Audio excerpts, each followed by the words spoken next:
Ask George is brought to you in association with International Cricket Tours. ICT are specialists in cricket-based holidays with a personal touch. So if you're looking at going to the Ashes, to New Zealand or to Sri Lanka, look no further than International Cricket Tours. Hello and welcome back to Headingley after another intriguing day of this brilliant test match. Day 4, England require 371 in their fourth innings to win this game. We are joined by Chief Correspondent George DeBell, our overseas correspondent Melinda Farrell, and we'll start off with a question from George Young. Which result is the favourite in this game? I've changed my mind twice in the last hour. Only twice? I think that speaks for all of us, though, doesn't it?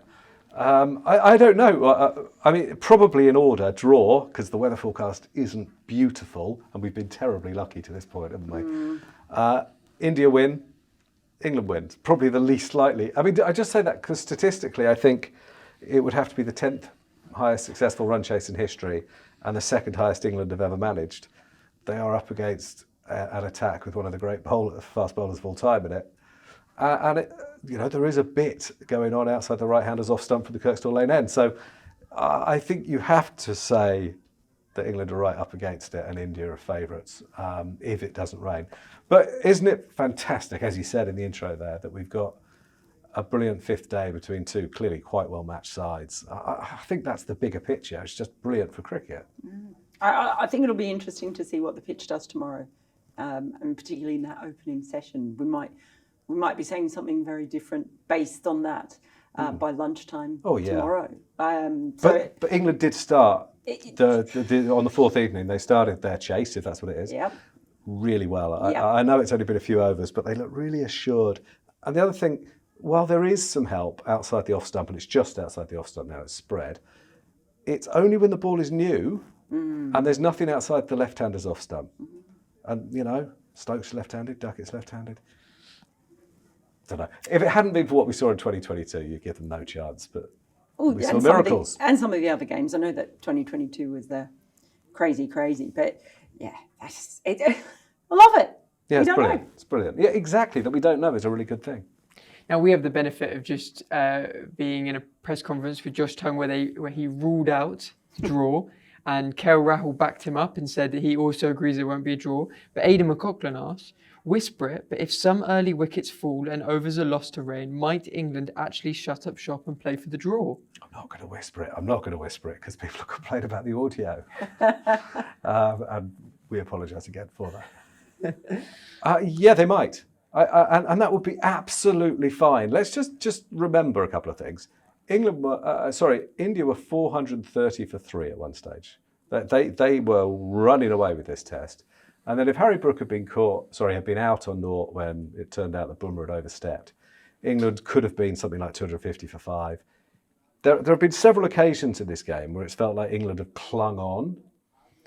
And actually we know that Bumrah's probably only going to play 3 tests in this series, we'll see, but that's what it looks like.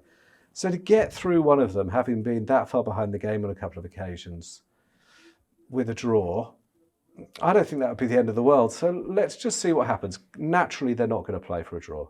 But as you say, if they lost 5 or so and they had to cling on, I mean, obviously, I can't even believe I have to say it, a draw is better than a defeat. Is it? I mean, of course it is. I mean, I know it is. I'm being facetious. I know. So when they say these things, it's just hubristic. They're talking to keep their own confidence up, and it's pantomime stuff, really. Yeah, and I don't mind that. I mean, I didn't expect Josh Tongue to say anything but that, because why would they go into the final day with a big chase ahead of them, even discussing a draw? Right, and why would they send that message to the Indian dressing room? Yeah, exactly. But none of it's real, is it? But let's see, because there has only been one draw in this whole regime, and that's when it rained like hell in Manchester. I'm hardly narrowing it down there. But that Ashes test where it rained for the last 2 days. So it's not going to be the way they go into it. I mean, look how Crawley and Duckett and Brook and Stokes everyone play. Jamie Smith. But yeah, let's see. And also the other thing is, if it does rain, and the forecast, if England lost an hour of play, oh, that chase becomes hard, doesn't it? It's no Duckworth Lewis here, sadly. So, Well, if we have 90 overs, what's the run rate? well, 4 basically, isn't it? Yeah, it's 4 and over. Which is what they score at naturally. So if we lose 20 overs, and it's suddenly 70. I think I heard Andy Zaltzman say that they'd only scored slower than the required run rate once in the 4th innings of all the McCullum-Stokes era. And all these things would make it very significant. We can talk about the messaging and stuff. It would be significant if they find themselves in a situation where they are forced to block out for the draw. It would be significant to see, and significant to see after all the things we've learned in the past few years of this McCullum-Stokes era. Yeah, it would, but I do think we've seen some changes. I mean, for a start, Duckett left the first 2 balls in his innings, which he's never done before, never in his career, even before this regime. But all sorts of things. I thought the England field placings were different. I thought England just hung in to the game in the afternoon. I thought they had a really good day. Obviously, India were dominant because they played brilliantly. I mean, KL Rahul in particular, I thought was masterful. And, you know, Punt is what he is, which is impossible, unpredictable. How do you set fields for him? And England stuck at it and they bowled pretty well. And it felt like the game was pulling away from them, but they just did enough to stick in it. And I think in the past they would have carried on with aggressive fields, gone to the short ball, maybe leaked more runs. And they didn't do that. I thought that was a good sign. And I think, you know, so I think that the way they've played in this game shows maturation, is that the word? Maturity? I meant, of the Stokes-McCullum ethos, and there's no bad thing there. My favourite thing about the day was the reaction in the press box when Ben Duckett left 2 balls. It was almost greater than the reaction to any of the centuries, any of the wickets in the entire game. Which says something. It has become the case that you see 6s more often than a Ben Duckett leave. It wasn't like that when I was growing up. Josh Tongue returned to clean up the tail again for the 2nd time in this match, and it has prompted Andrew Hensley to ask, are the Indian team totally reliant on a few senior players, batting collapses and not much backup bowling? I think the bowlers maybe haven't done themselves justice, and I think they've made one selection. I don't want to be unkind, but I'm not sure how Shardul Thakur gets in the side. I'm not sure what he adds. But there is a tail, and that's part of the reason he is in the side, isn't it? Because they're worried about the length of tail, and he's supposedly an all-rounder. But I'm not sure he's quite good enough with bat or ball. I mean, how they could do with Ravi Ashwin from a few years ago, he would have balanced it, an absolute treat. But yeah, so they've got some difficult decisions there. I wouldn't be too worried about the batting, eh? I mean, well, funnily enough, it's actually the top order's job to score runs. We kind of forget that all the time because we're so used to, just generally in cricket, not here, but everywhere around the world, we're so used to seeing middle to lower orders rescue a top order collapse. That's become quite new. And so this time around, I mean, you still want them to score runs. 3 of the top 5 have got century. Yeah. It's like... And Srinivasan looks really good to me. He looks classy, and I'd stick with him. Karen Nair as well, I think, is a good player. You know, understandably, these guys are nervous on either debut or comeback. But there is a tail, and the bowlers haven't done themselves justice. But I wouldn't be too worried about the bowling, really. We'll find out. We'll find out a lot more tomorrow. We'll find out a lot more tomorrow. And I mean, even though it might seem silly today, we'll find out more in the sort of next test, maybe, if they've, you know, you can have a not great test as well. You can have a great test the next one. What's Jadeja average with the ball in England? I reckon it's 40-something, 42 maybe. Tomorrow is an interesting test of him as well. But look, you miss great players when they retire, don't you? And Ravi Ashwin, wow, he's a tough one to replace. What does he get, 6 test centuries?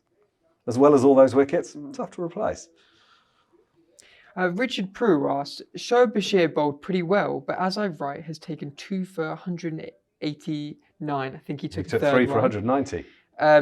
This game, not a wicket threat, not a stock bowler. Can we give Liam Dawson a proper go, please? I think it's a completely reasonable question. I don't think it's quite like for like, but I think that's absolutely reasonable. For the amount of the game that Shoaib's relevant, is it worth picking what you deem to be the best spinner? And I don't know the answer. I don't think there is a yes/no, but obviously Dawson would contribute with the bat. He's a much better fielder. I don't think he does offer quite the same threat with the ball, but the thing is, they're not attacking Shoaib. Have you noticed this? No. They're milking him because he bowls enough bad balls, I'm afraid, and it's the pull down, really, the drag down, that I think they picked up on that already. Do you remember in the early stages of Moeen Ali's career, Australia would go after him and actually gift him wickets, and then they realised they didn't need to, and they milked him, particularly in Australia. And it was, it was smart. And I think that's what India have done very quickly with Shoaib. They've realised a bad ball will come along. So I think the question is very reasonable, and Liam Dawson makes some, I don't know, he's quite persuasive, I find. But let's just be reasonable what to expect about Liam Dawson. Because if Liam Dawson finds himself playing in this series or the next series, it's going to be real tough for him as a bowler. I've been on a bit of a Liam Dawson bandwagon for a little while now, and particularly, I know it's more white ball stuff, but the performances in the championship, how good he was in South Africa. I know it was T20 cricket, but yeah, I have absolutely been on his bandwagon. I guess I just think you will lose some things if you have Liam Dawson in, but you will gain some things as well. And it's the balance of if what you gain is in the end more useful than what you lose. They have invested quite a lot in Shoaib, though, of course, at this stage. Yeah. It's similar to Zach Crawley or Ollie Pope, I guess. You wouldn't think they're going to change courses now. Liam Dawson, as we speak, is 79 not out at Chelmsford, which is quite interesting. He does add a lot with the bat, and there are times in the field as well that I think he'd add a bit more. But Shoaib has bowled nicely this test. Yes, there's the occasional drag down, but I don't think we've seen enough in this test match that we didn't already know the limitations. I think there's been some good stuff as well, and I don't think we're going to see Liam Dawson for the second test. No, not no. crikey, no. No. And he is improving. His Shoaib is definitely improving, but there are still drag downs, and he has gone 190. And of course, the wickets as well. I mean, they're generally caught on the mid-wicket boundary or similar, weren't they? But that's okay. It's a legit way to get a wicket. Hopefully, we won't be seeing Shoaib Bashir with the bat from an England perspective tomorrow, but it is going to be an incredible fifth day. And thank you very much for sending questions. We look forward to seeing you again after whatever happens tomorrow at Headingley. Thank you. Thanks. He's so adorable, isn't he? Look at him.